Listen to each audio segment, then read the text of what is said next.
Bien, bienvenue à tous ceux qui vont se joindre à nous pour la suite. Cette partie importante quand on se réunit pour le Seigneur, pour l'adorer en esprit en vérité, après des chants, après nos témoignages, après les choses, bien, sa parole, qu'est-ce qu'il nous dit? Qu'est-ce qu'il nous a laissé pour nous? Pour qu'on croie en lui, qu'on grandisse en lui, puis qu'on avance en lui, tous ensemble. Bien, ce matin, toujours dans la série Qui est Jésus? Mais on va voir Jésus et les prophéties.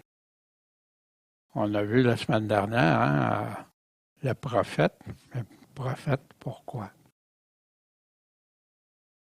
Voici, Jésus dit, prenez-y garde, je vous ai tout prédit, je vous ai tout dit à l'avance.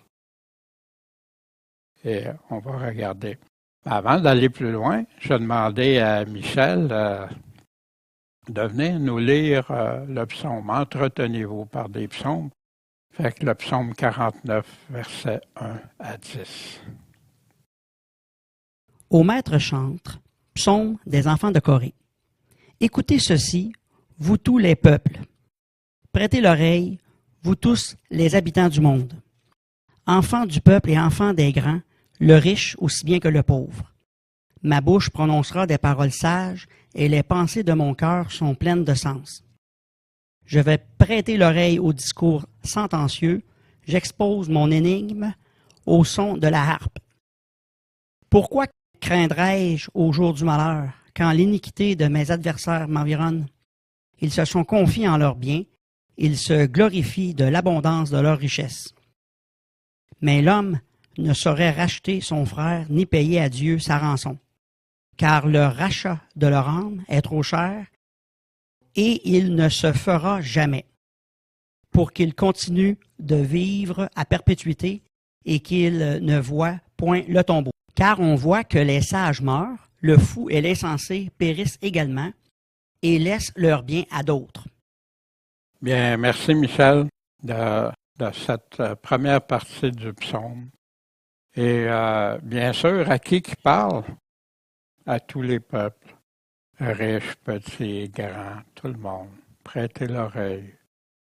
Puis des paroles sensées, pleines de sagesse. Puis il nous parle ici, qu'est-ce que l'homme peut faire avec ses richesses, ses biens, sa vie présente. Tout ça, tu peux-tu racheter ton âme avec ça? Et on va poursuivre. Mais avant, on va regarder la semaine dernière. On avait vu Jésus, le prophète attendu, le prophète comme Moïse.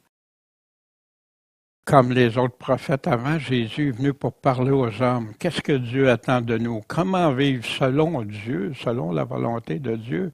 C'est quoi ces directives? Il a parlé de l'importance de la repentance, des promesses à ceux qui écoutent puis mettent en pratique, puis des avertissements à ceux qui ne l'écouteront pas. Il nous a parlé aussi des choses à venir, le royaume de Dieu, etc., rempli de précieuses informations pour ceux qui ont la foi et qui veulent avoir la véritable foi. Jésus, ce prophète-là, il n'a pas seulement parlé au nom de Dieu, mais il est lui-même le Fils de Dieu qui est venu nous apporter toutes les paroles, soit pour la vie éternelle ou soit pour le châtiment éternel. C'est pas important de l'écouter. Aucun prophète peut prétendre à la divinité comme Jésus. Aucun prophète peut dire qu'il est l'agneau de Dieu, quelle que soit sa religion, même dans l'Ancien Testament, aucun pouvait prétendre ça, qui permet d'ôter nos péchés, de pouvoir nous ressusciter, nous donner la vie éternelle. Qui d'autre que Jésus-Christ? Crois-tu à l'importance de l'écouter, de lui obéir en toutes choses? C'est à lui qu'on rendra compte de notre vie, de nos actions, ce qu'on a fait ou ce qu'on n'aurait pas fait. Écoutons le vrai prophète de Dieu, Jésus-Christ, son Fils. Puis on ne craindra plus aucunement d'être égaré, d'être séduit, d'être amené ailleurs qu'à lui, le vrai Jésus, mais ayant toute la vérité pour l'éternité. On avait vu aussi quelques comparaisons entre Moïse, comme Moïse, comme moi, entre Moïse et Jésus-Christ. On a vu aussi quelques distinctions, par exemple, que Moïse ne pouvait pas prétendre ou ne pouvait pas avoir que Jésus-Christ, exemple, Fils de Dieu, puis pouvoir et promesse de la vie éternelle, l'autorité totale, que ces paroles ne passeront pas. Celles de Moïse, ils sont là, mais ils ont été là pour conduire à Jésus-Christ.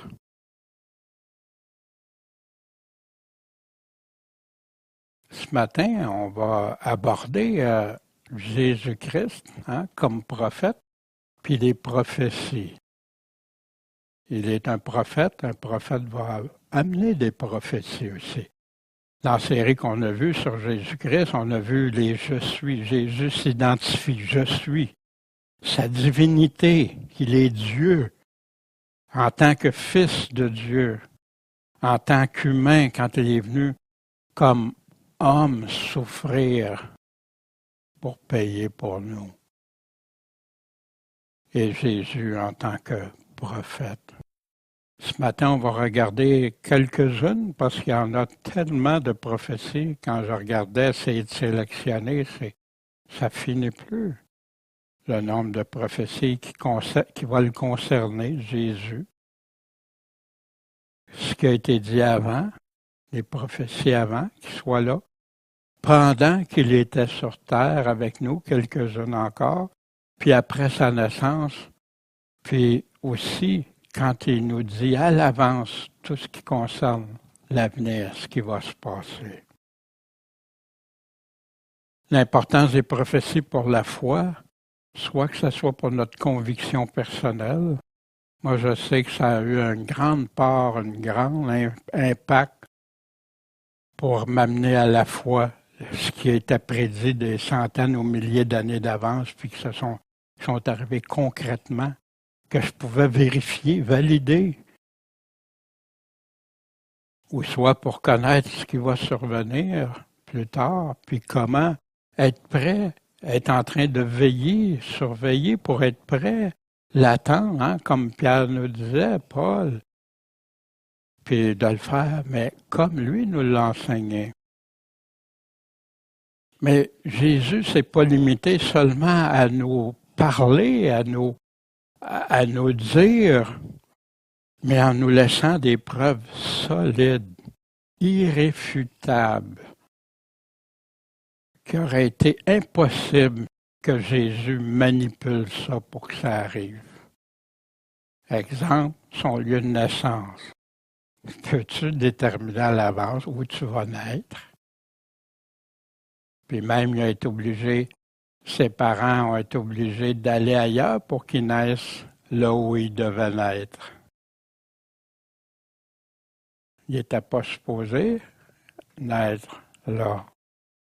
Si on regarde humainement, mais à cause de ce que le gouverneur avait décidé, ils ont été obligés pour aller remplir d'où il était venu.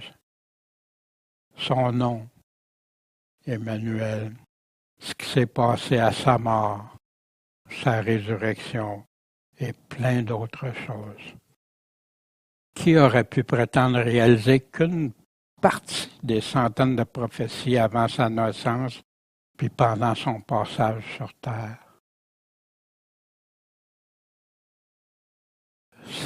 Tout ça peut faire qu'on devient de plus en plus avec des certitudes. Quand tu étudies, regardes ce que les prophéties, puis avec certitude, de plus en plus, le désir de le suivre coûte que coûte. Tu as le goût de te sanctifier encore davantage quand tu réalises sa grandeur, sa toute-puissance, puis toute son autorité sur tous, ceux qui croient comme ceux qui ne croient pas. C'est ce Jésus qu'on doit suivre, écouter, obéir, aimer de tout notre cœur. C'est lui, pas un autre Jésus que lui. Quelques-unes des prophéties réalisées avant la naissance de Jésus. On va en prendre une qui parle d'Israël, hein, parce que Jésus dit son peuple, hein, il voulait les rassembler comme une poule, ça. Dans l'Ancien Testament, plusieurs passages qui parlent qu'ils vont être dispersés, qui vont revenir, ils vont être dispersés encore, puis revenir. Puis à la fin, dans Luc 21, il nous dit qu'à la toute fin, ils vont être encerclés, puis ils vont être encore dispersés et tout. Ils ont eu le retour de Babylone quand ils sont revenus des pays où ils avaient été emmenés, des guerres. Puis on retrouve ça dans Néhémie, Esdras, Daniel. Israël qui redevient nation en un seul jour après la Deuxième Guerre mondiale, après Hitler, après qu'il ait été persécuté. Voici, dans Ésaïe, un des livres centrales prophétiques. Qui a jamais entendu une chose pareille? Qui en a vu de semblable? Un pays est-il enfanté en un jour? Parce qu'à l'ONU, c'est ça qui est arrivé. Ça a pris une journée qu'il soit reconnu en 1948. Ou une nation n'est-elle en une seule fois que Sion, hein? C'est qui Sion? Ait enfanté ses fils aussitôt qu'elle a été en travail? Aussitôt que c'est arrivé à la Deuxième Guerre mondiale, les douleurs qu'Israël a souffert. Il y a eu la reconnaissance, bien sûr, au niveau de l'Angleterre, parce qu'il y avait eu quelqu'un il était en train de perdre la Première Guerre mondiale, mais qui a produit des explosifs. Il a créé, inventé pour que ça aide les Britanniques. Puis ils leur ont promis qu'ils leur redonneraient leur pays après 2000 ans, dans lesquels ils ont été envoyés partout, qui ont été rejetés, qui ont subi des persécutions. On a aussi les nations, les empires. Babylone, les Mèdes, les Perses, la Grèce, Rome. On retrouve ça dans les livres de Daniel, Jérémie, etc., et plusieurs autres. Tout accompli, ces prophéties-là, sauf pour Rome, qui va avoir aussi à la fin. Les premières parties pour Rome se sont accomplies, mais il reste celle de la fin. C'est à Babylone. Les prophéties, des faits historiques qui prouvent ça. Puis bien sûr, toutes les prophéties qui vont demeurer aussi à se réaliser. Qui aurait pu prédire les empires qu'est-ce qui serait arrivé? Puis, il y a plein de choses. Quelques-unes des prophéties réalisées bien avant la naissance de Jésus. Encore là, le Messie à venir. Hein, dès la Genèse. On a ça de Genèse à Malachie. Le sceptre ne s'écartera pas de Juda, ni le bâton de législateur d'entre ses pieds, jusqu'à temps que vienne le silo. Le silo qui est compris, le Christ, qui est repos, celui qui nous donne le repos, celui qui nous donne la paix, qui va permettre la paix. À lui, l'obéissance des peuples, à qui d'autre qu'à Jésus-Christ, le Messie. Le livre d'Ésaïe qui décrit le portrait de Jésus. Dieu voulant, si j'ai le temps, je ferai. On va regarder Ésaïe, puis regarder où on retrouve Jésus-Christ. Vous allez voir, ça fait tout un portrait. Tout un portrait. Pour ça qu'il c'est appelé l'Évangile de l'Ancien Testament, qui parle de Jésus, qui décrit Jésus, qui décrit ce qu'il va faire, qui nous décrit sa première venue, puis sa deuxième venue. Et d'ailleurs, les prophéties de Jésus vont donner deux filons de prophétie. Le Messie souffrant, sa première venue, puis le Messie conquérant, victorieux, roi des rois, seigneur des seigneurs. On a sa descendance. Hein? L'Ancien Testament, un peu partout, nous décrit qu'il va descendre d'Abraham, de la tribu de Juda, hein? D'Isaïe, pas Ésaïe, mais d'Isaïe, son père, de David, le père, Isaïe était le père de David. Puis dans sa réalisation, on regarde sa généalogie dans Matthieu, dans Luc. Il a été nommé fils d'Abraham, fils de David, lion de Juda, de la tribu de Juda, etc.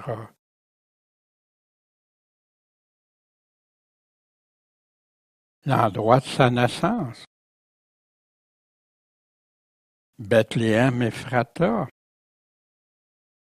Bien oui, Jésus étant né à Bethléem de Judée au temps du roi Hérode. Ils ont été des mages. Où est le roi des Juifs qui est né? Car on a vu son étoile en Orient et on est venu pour l'adorer. Là, le roi Hérode qui l'a appris a été troublé. Mais pas juste lui, tout Jérusalem avec lui. Qu'est-ce que c'est ça? Fait que c'était sûrement une cohorte assez impressionnante qui est arrivée là pour qu'ils soient tous impressionnés comme ça, ces mages-là. Il s'informa auprès d'eux d'où le Christ devait naître. À qui a demandé ça? Aux pasteurs, aux chefs religieux, aux théologiens, aux scribes du temps. Fait qu'est-ce qu'ils ont répondu? D'où le Christ devait naître, ce roi. Oui, c'est intéressant parce que ça nous décrit roi, Christ, ça nous définit. Fait qu'ils ont répondu, on le sait pas. Non, on le sait où? C'est à Bethléem. Puis, et toi, Bethléem, voici ce qui est écrit par les prophètes, terre de Juda, t'es pas le moindre d'entre les principales villes de Juda, car c'est de toi que sortira le conducteur qui paîtra Israël, mon peuple, le conducteur, ce Messie, le Christ, le roi. Puis on avait ça dans Michée, hein? Celui de Bethléem, celui qui doit être le dominateur, le chef en Israël. Ses origines d'un temps ancien, des jours éternels, puis jusqu'au temps où celle qui doit enfanter enfantera, puis le reste de ses frères reviendra auprès des enfants d'Israël. C'était ça la prophétie. Sujet moins intéressant, le massacre d'enfants. Ainsi dit l'Éternel. On a entendu dans Rama des cris, des lamentations, des larmes amères. Rachel pleurant ses enfants. Hein, la Bible, l'Ancien Testament, ça sert souvent des noms des personnes pour donner à sa descendance. Elle a refusé d'être consolée au sujet de ses enfants parce qu'ils ne sont plus. Et la réalisation de cette prophétie de tant de méchanceté, tout en sachant, Hérode, quand il a pris cette décision-là, savait très bien d'où venait le Christ, d'où venait le roi. Puis quand les mages ne sont pas retournés, hein, il a été en colère. Puis il s'est informé du temps. Puis là, la prophétie de Jérémie qu'on vient de voir vient de se réaliser. On a entendu dans Rama des cris, des lamentations, des pleurs, des grands gémissements. Rachel pleurait ses enfants et elle n'a pas voulu être consolée parce qu'ils ne sont plus. Imaginez massacrer tous les enfants en bas de 2 ans. Quel temps de méchanceté, tout en sachant qu'est-ce qu'il voulait faire.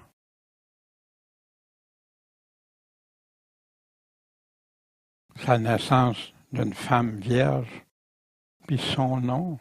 Hein, on a vu, il n'y a pas longtemps, Ésaïe, chapitre 7, 14. C'est pourquoi le Seigneur lui-même vous donnera un signe. Voici, la Vierge sera enceinte. Elle enfantera un fils. On lui donnera le nom d'Emmanuel, Dieu avec nous. Puis son accomplissement, Voici la Vierge sera enceinte, elle enfantera un fils et on le nommera Emmanuel, ce qui signifie Dieu avec nous. Qui aurait cru? Le crois-tu? La fuite en Égypte, hein, que Joseph a eu un rêve, puis l'ange lui dit, va-t'en, fuis en Égypte, parce qu'Hérode veut tuer l'enfant. Dans Osée, quand Israël était jeune, je l'aimais, j'appelais mon fils hors d'Égypte. Puis un ange apparut en songe à Joseph, lui dit, lève-toi, prends le petit enfant et sa mère, enfuis-toi en Égypte. Tiens-toi là jusqu'à ce temps que je te le dise, parce qu'Hérode cherchera le petit enfant pour le faire mourir.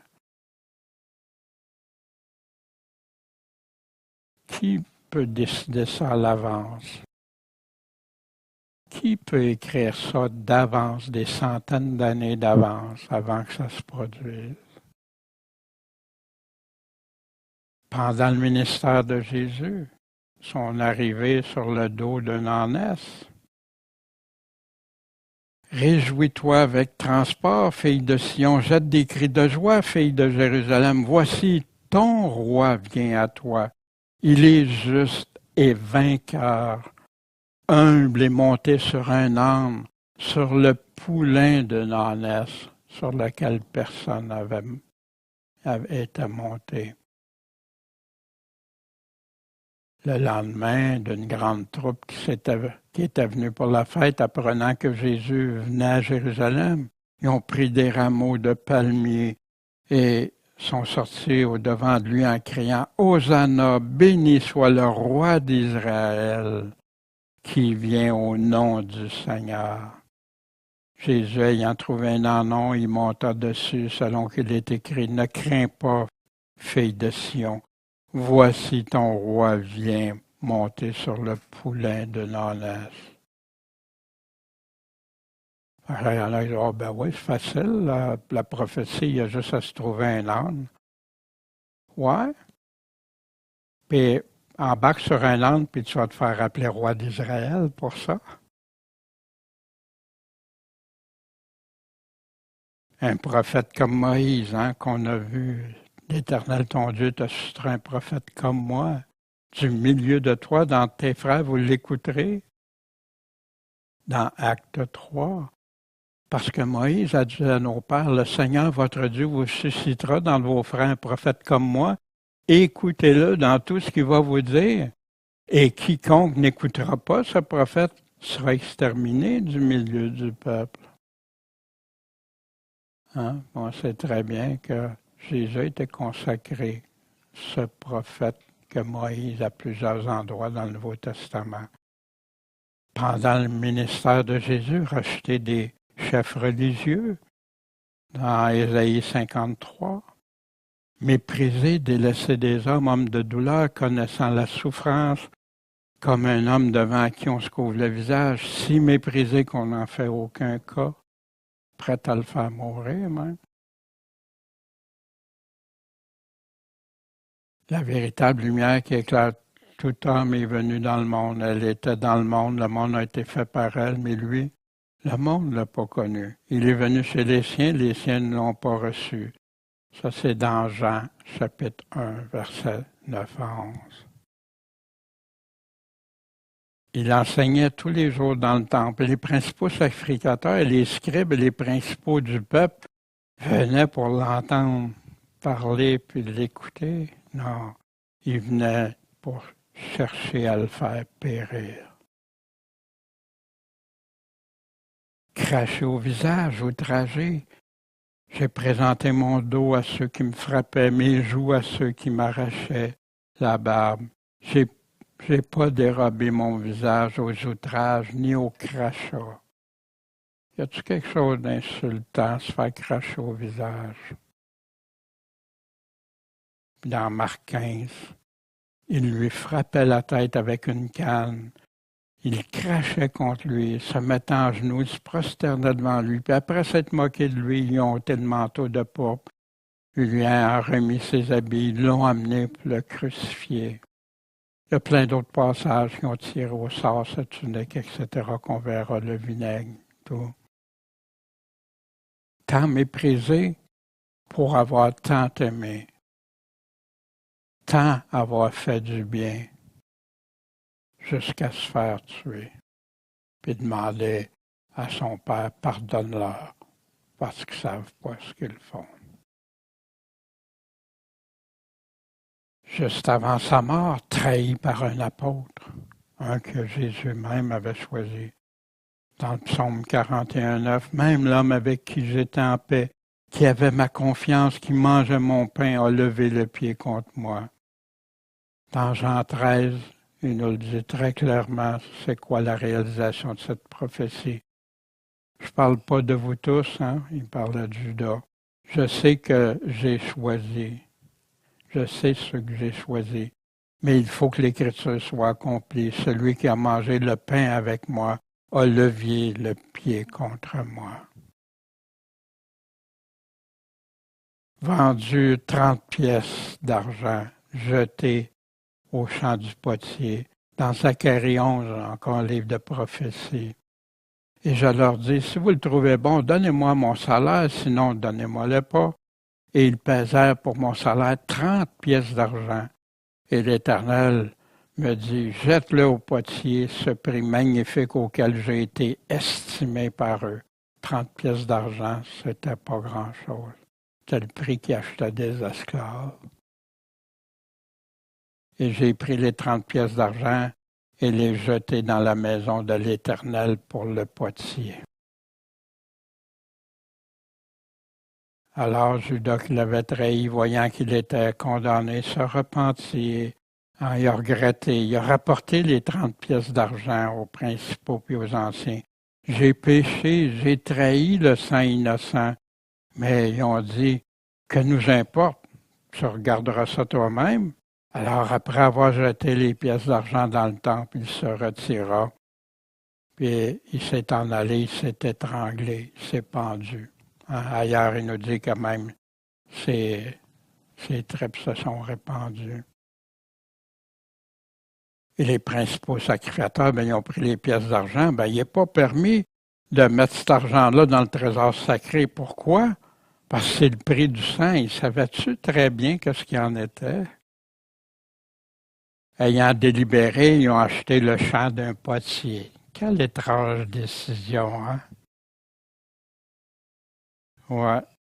Puis, qui est appelé jusqu'à aujourd'hui le champ du sang. Alors s'accomplit ce qui avait été prédit par Jérémie le prophète. Ils ont pris les 30 pièces d'argent, le prix de celui qui a été évalué, de celui que les enfants d'Israël ont évalué, et ils les ont donnés pour le champ du potier, comme le Seigneur me l'avait ordonné. Qui aurait pu prédire cela jusqu'au montant précis? Jusqu'à quel endroit, qu'est-ce qui arriverait avec cet argent-là après?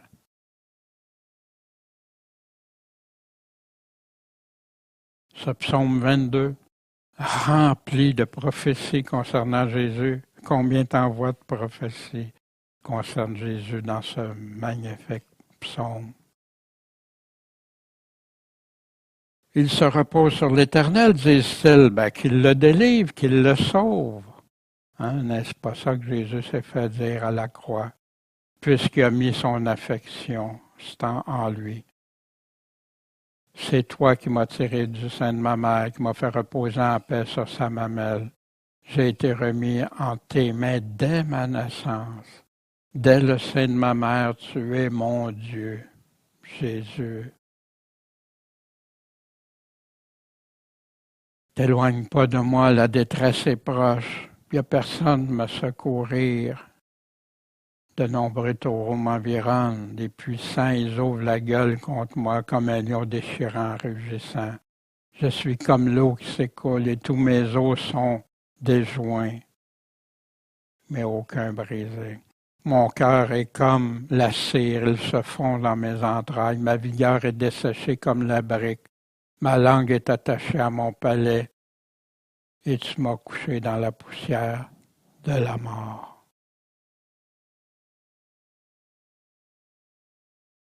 Des chiens m'ont environné, une bande de méchants m'a entouré. Ils ont percé mes mains et mes pieds. Ça n'existait même pas dans ce temps-là, ces méthodes-là. Je comptais tous mes os. Ils me considèrent et me regardent. Ils partagent entre eux mes vêtements et ils tirent ma robe au sort, ce qu'ils ont fait à Jésus. Donc, toi, Éternel, ne t'éloigne pas. Toi, ma force, accours à mon aide. Délivre mon âme de l'épée, mon unique bien de la patte des chiens. Sauve-moi de la gueule du lion, retire-moi d'entre les cornes des bœufs. J'annoncerai ton nom à mes frères, je te louerai au milieu de l'assemblée.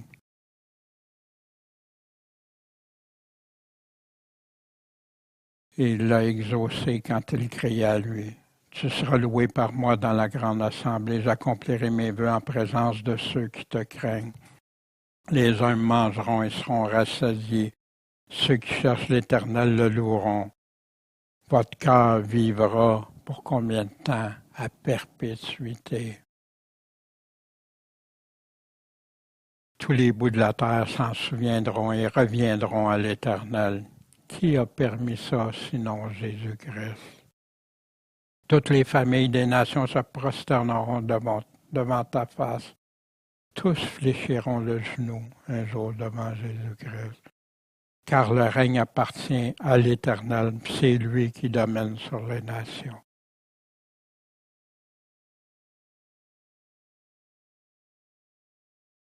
Combien qu'il y en a ici qui concerne sa mort?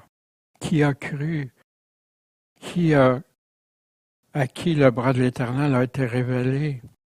Il est monté comme un rejeton, ni apparence qui nous le fasse désirer, méprisé, délaissé des hommes, homme de douleur, connaissant la souffrance. Cependant, il a porté nos maladies, s'est chargé de nos douleurs. Et nous, on pensait qu'il était frappé de Dieu, battu et affligé, mais il était meurtri pour nos péchés, frappé pour nos iniquités.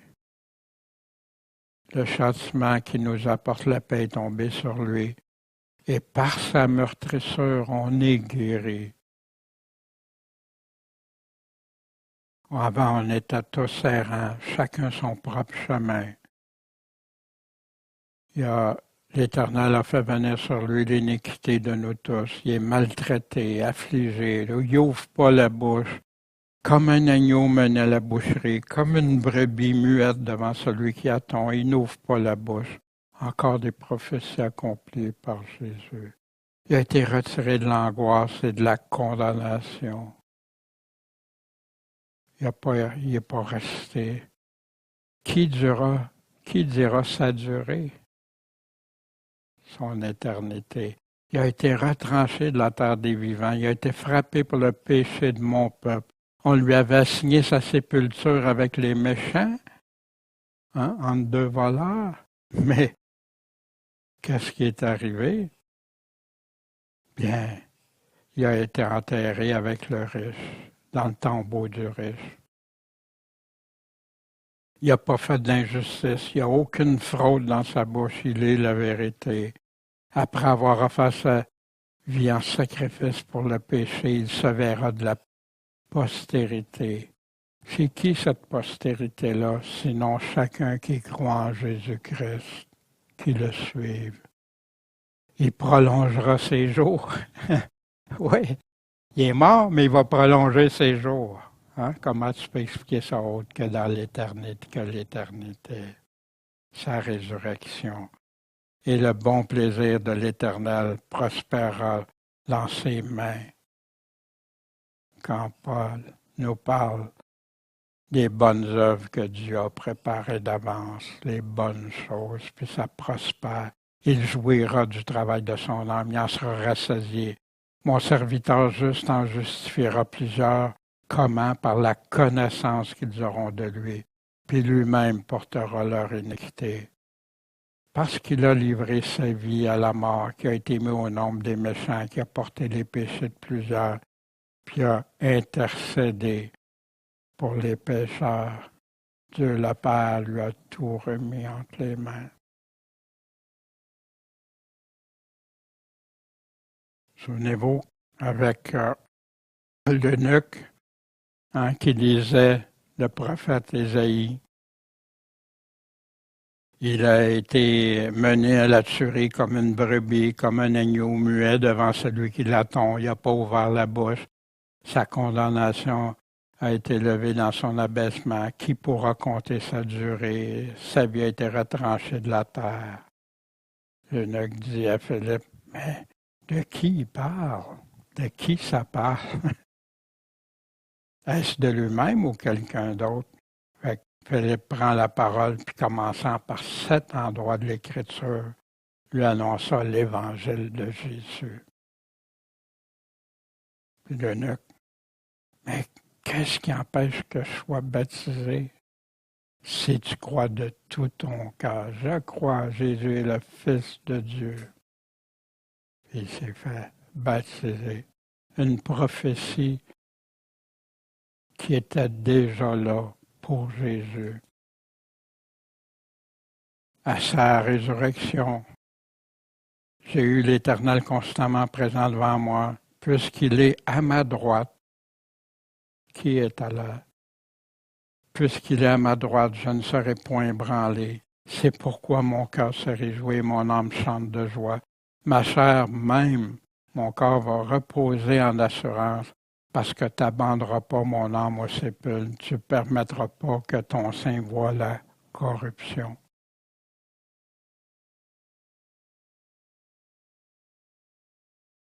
Voici ce que dit le premier et le dernier, qui a été mort, qui a repris la vie dans la Révélation. Jésus dit, c'est là ce que je vous disais lorsque j'étais encore avec vous, qu'il fallait que tout ce qui a été écrit de moi dans la loi de Moïse, dans les prophètes et dans les psaumes soit accompli. Alors il a ouvert l'esprit pour qu'il comprenne les Écritures. Oui, Seigneur, ouvre notre esprit pour qu'on comprenne bien la parole de Dieu. Ainsi est-il écrit, et ainsi fallait-il que le Christ souffrit, qu'il ressuscite des morts le troisième jour, qu'on prêche en son nom la repentance et la rémission des péchés parmi toutes les nations, mais en commençant par Jérusalem.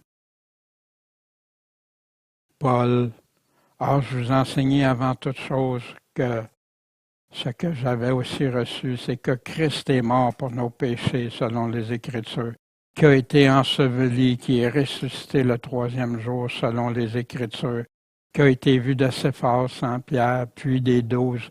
Ensuite, il a été vu en une seule fois de plus de 500 frères, dont la plupart sont encore vivants, mais quelques-uns sont morts.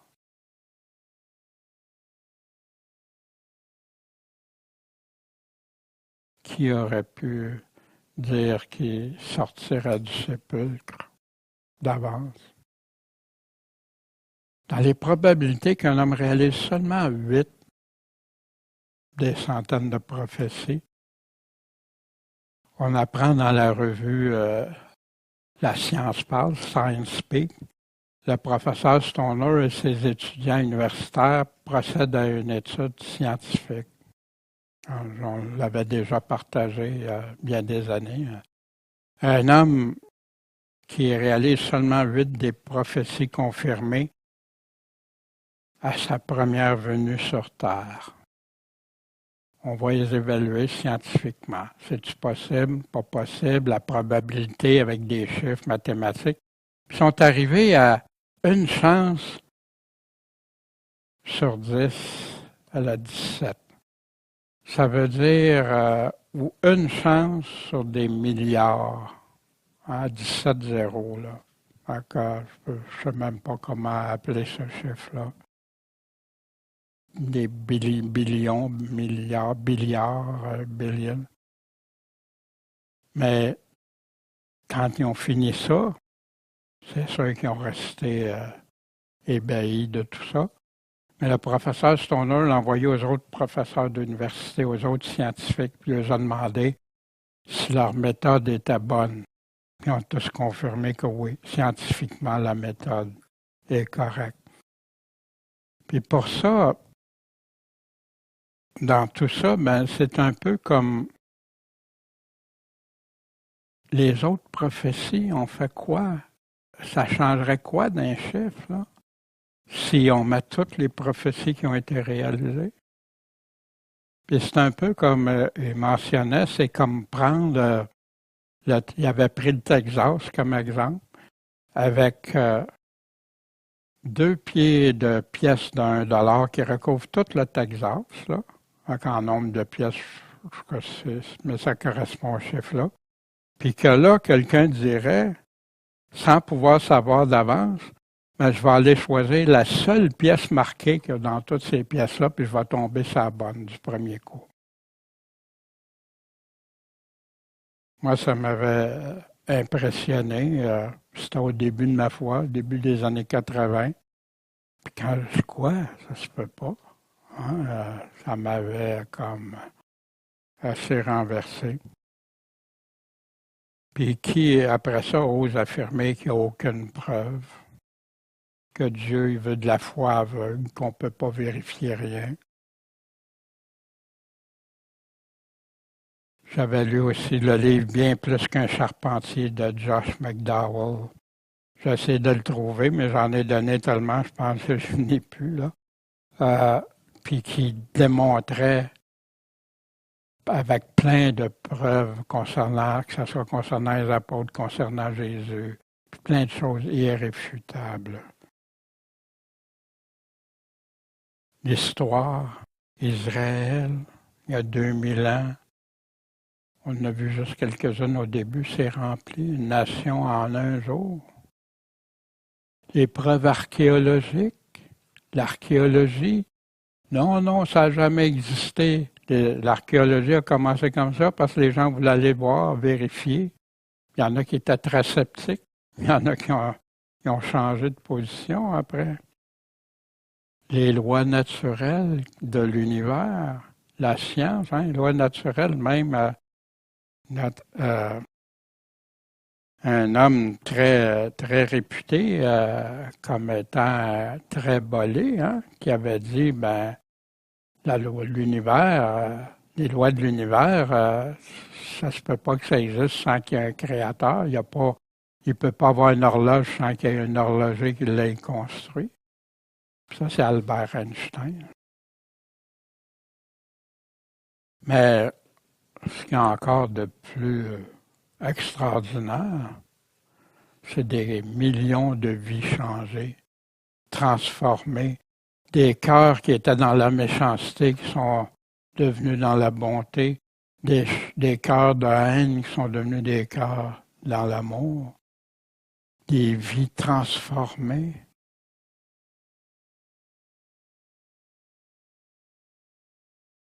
Puis la parole de Dieu, après tant d'attaques qui ont essayé de la détruire, de l'isoler, est devenue si forte que sa parole est répandue partout dans le monde actuellement, dans toutes sortes de langues.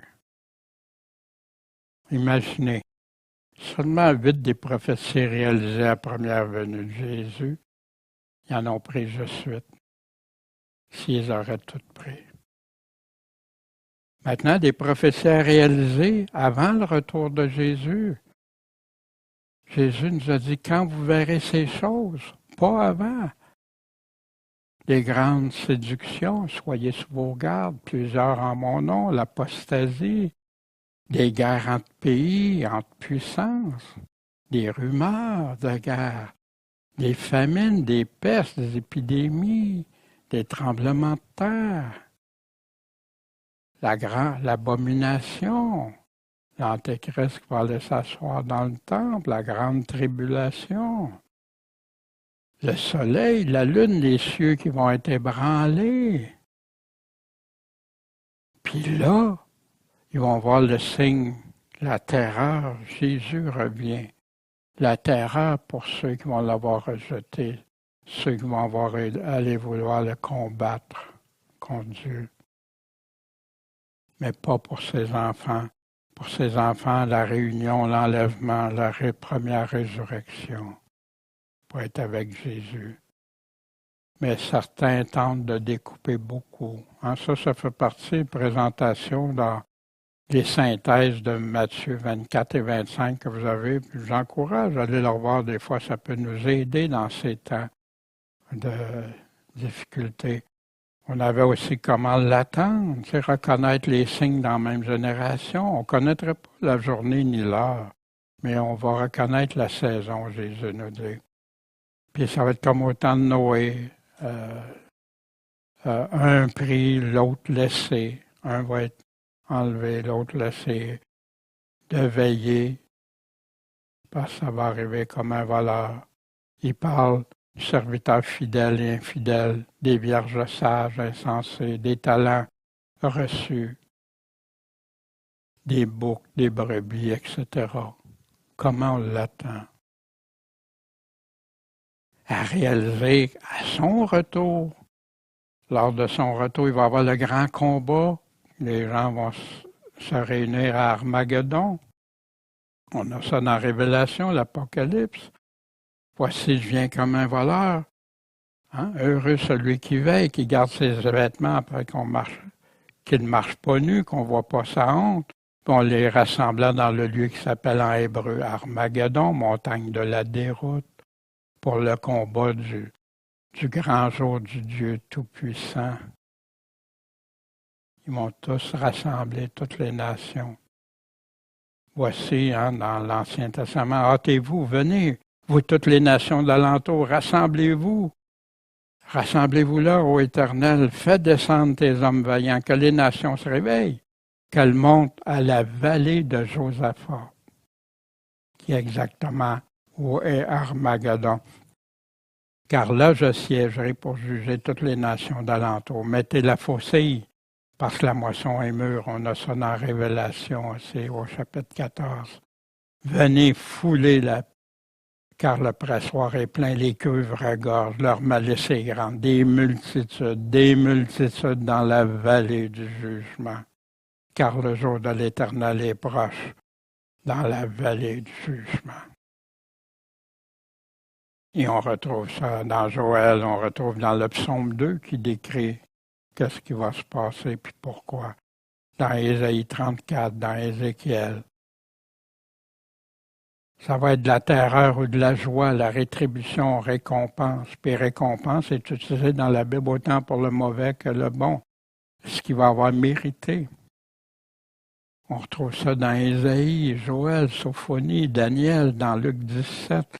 Dans la Révélation, chapitre 1, 14, au chapitre 19, au chapitre 20.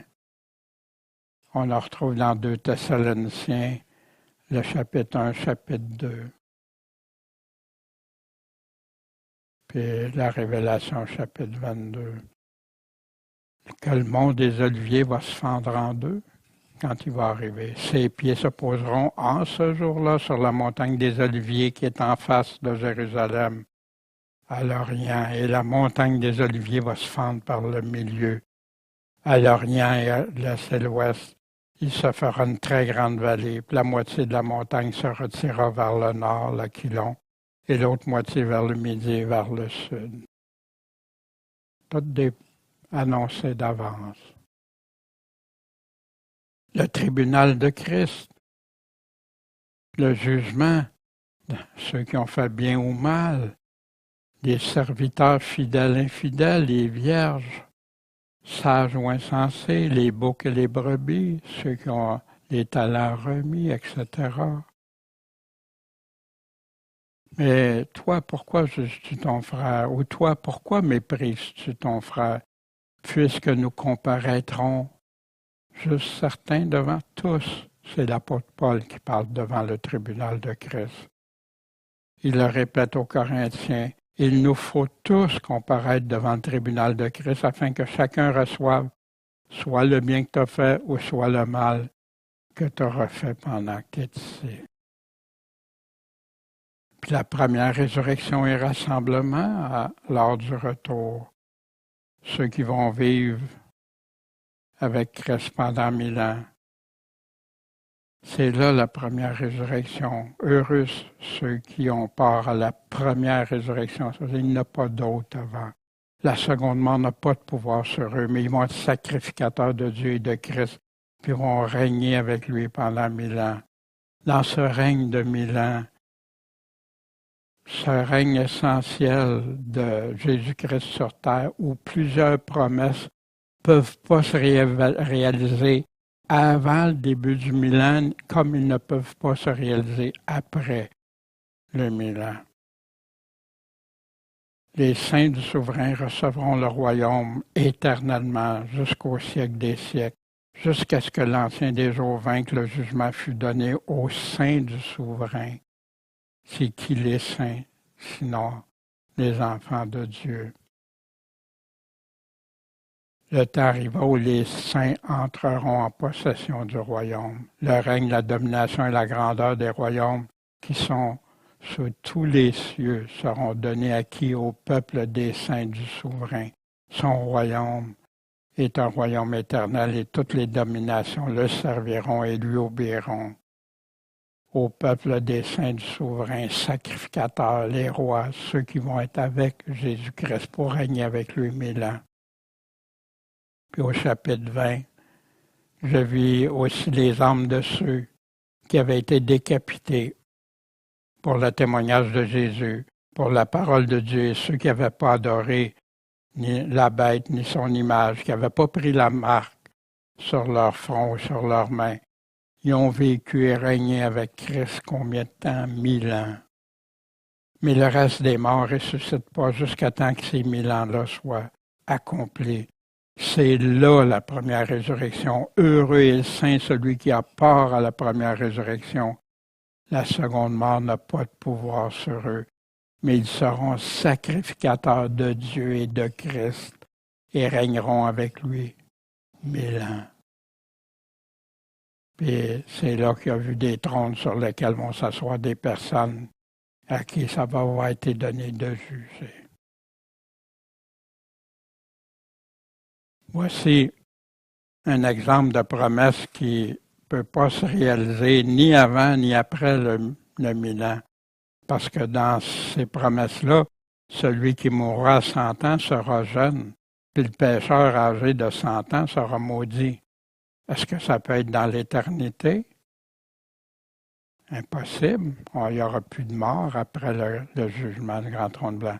Ça peut être avant le retour de Jésus? Impossible. Souvenons-nous que Pierre l'a dit, un jour est comme 1000 ans aux yeux de Dieu, puis 1000 ans est comme un jour. Voici dans Ésaïe 65, « Je ferai de Jérusalem mon allégresse et de mon peuple ma joie.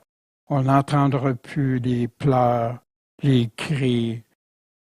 Il n'y aura plus d'enfants nés pour peu de jours, ni de vieillards qui n'accomplissent ces jours, qui allent jusqu'à ces jours.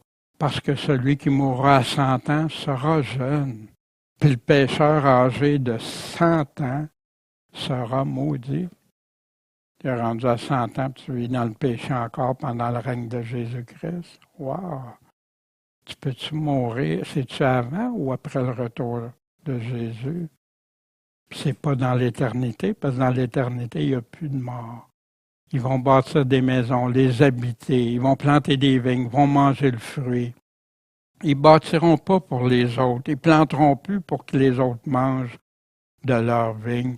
Les jours de mon peuple seront comme les jours des arbres. Mes élus verront vieillir l'ouvrage de leurs mains.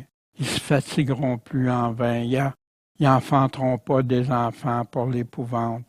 Ils seront la race des bénis de l'Éternel et leur rejetons avec eux.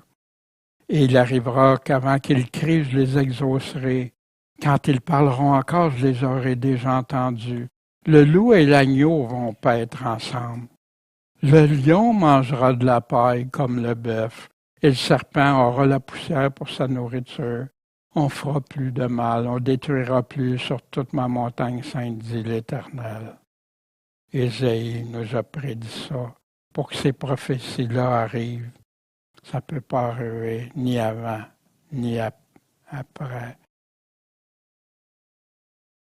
Ni après que le grand trône blanc a eu lieu. On a ça dans Ésaïe au chapitre 11. Dis-nous quand ces choses vont arriver, puis le signe de ton avènement, puis de la fin du monde. Jésus répond avec une grande simplicité déconcertante. Puis dans Marc 13, dans Matthieu 24 et chapitre 25 aussi, Dans Luc 17, Luc 21, Jésus nous explique tout. Qui a fait entendre sa voix comme moi? Ben, qu'il le déclare, qu'il le prouve. Depuis que j'ai établi le peuple ancien, qu'ils annoncent l'avenir et ce qui doit arriver. Il y en a qui font des prophéties, des fois il y en a qui se réalisent en partie, d'autres un peu. Mais Dieu, c'est toujours 100%. Une démarche biblique, c'est selon les paroles de Dieu même. Là d'où doit provenir tout ce qu'un chrétien doit placer sa foi. Cette valeur, aujourd'hui, les gens se confient en plein de personnes au lieu de regarder à Dieu. Avant le jugement final dernier, les cieux et la terre de présent sont gardés par la même parole, réservés pour le feu au jour du jugement puis de la perdition des hommes impies.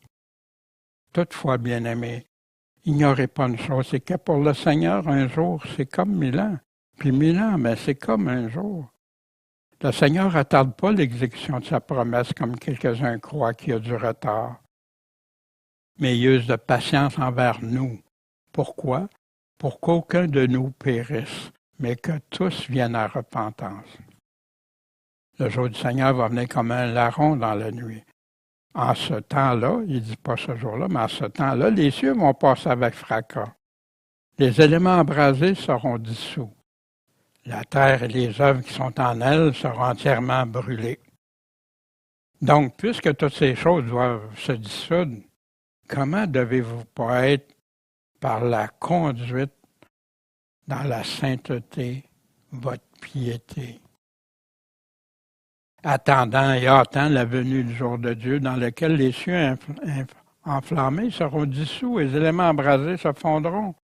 On attend, selon sa promesse, des nouveaux cieux, une nouvelle terre où la justice habite. C'est pourquoi, bien-aimés, en attendant ces choses, efforcez-vous d'être trouvés sans tache, sans reproche devant lui, dans la paix. On a le temps, là, avant qu'il soit trop tard. Le ciel et la terre vont passer, mais pas ses paroles. Jugement final, tout de suite après que Satan ait été relâché pendant ces 1000 ans. Il va faire une dernière séduction des rebelles, ceux qui vont vivre sur la terre, vont connaître le royaume de Jésus-Christ sur terre, mais qui vont encore se rebeller. C'est le dernier combat final, total, où Dieu va faire descendre du feu et détruire tous ceux qui vont aller attaquer. Puis je vis un grand trône blanc, et celui qui était assis. La terre, le ciel se sont enfuis devant sa face, et leur place ne se retrouve plus.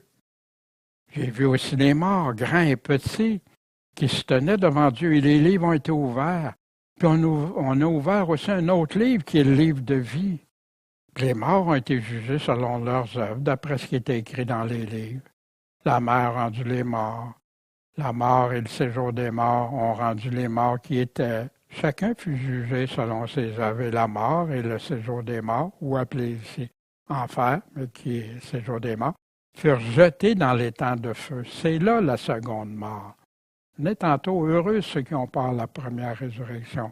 Et quiconque ne fut pas trouvé écrit dans le livre de vie, donc tous ceux qui n'ont pas été à la première résurrection, ils doivent comparaître. Fait que même ceux qui ont vécu dans le millénium, parce que la Terre n'existe plus, tout ça, tout est disparu, bien, est-ce qu'ils ont été inscrits dans le livre de vie ou pas? Quiconque n'a pas été trouvé a été jeté dans l'étang de feu. Sinon, il aurait dit, bien, les livres sont ouverts, puis ils s'en vont tous à l'étang de feu. Puis là, après le règne des 1000 ans, tout nouveau avec Dieu pour toujours, la paix, la justice, l'amour véritable, qui sont ces premiers aux vainqueurs qui auront persévéré, que Jésus dit. Ensuite, je vis un ciel nouveau, une nouvelle terre. Le premier ciel, la première terre avait disparu. Il n'y avait plus de mer. Et moi, Jean, je vis la sainte cité, la nouvelle Jérusalem qui descendait du ciel auprès de Dieu, préparée comme une nouvelle mariée qui s'est ornée pour son époux. J'entends une grande voix du ciel qui disait, voici le tabernacle, l'habitation de Dieu avec les hommes. Il habitera avec eux, ils seront son peuple, et Dieu lui-même sera avec eux. Il sera leur Dieu. Dieu essuiera toute larme de leurs yeux. Il n'y aura plus de mort, il n'y aura plus de deuil, il n'y aura plus de cris, ni de travail, parce que les premières choses, c'est du passé. Puis celui qui était assis sur le trône dit, voici, je fais toutes choses nouvelles. Puis il me dit, écrit, parce que ces paroles-là sont véritables et certaines. C'en est fait, je suis l'alpha, l'oméga. C'en est fait, on est arrivé à l'éternité. L'alpha et l'oméga, le commencement et la fin. Je donnerai gratuitement la source d'eau vive à celui qui a soif. Celui qui vaincra va hériter toutes choses. Je serai son Dieu, il sera mon fils. Mais pour les autres, les lâches, les incrédules, les abominables, les meurtriers, les fornicateurs, les empoisonneurs, idolâtres et tous les menteurs, leur part est dans les temps ardents de feu et de soufre. C'est là la seconde mort.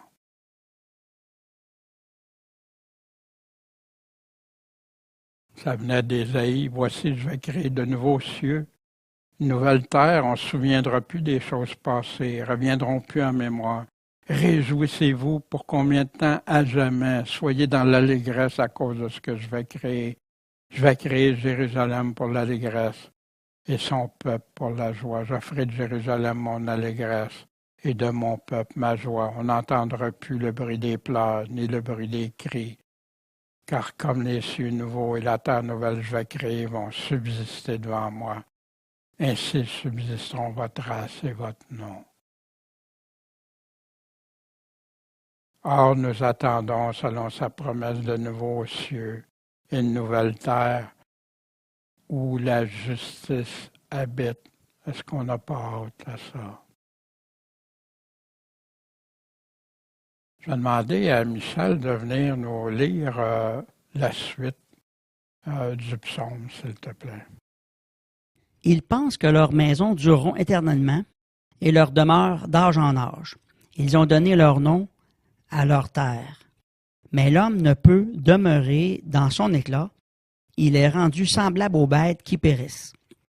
Telle est la voie sur laquelle ils se fient, et leurs successeurs se plaisent à leur discours.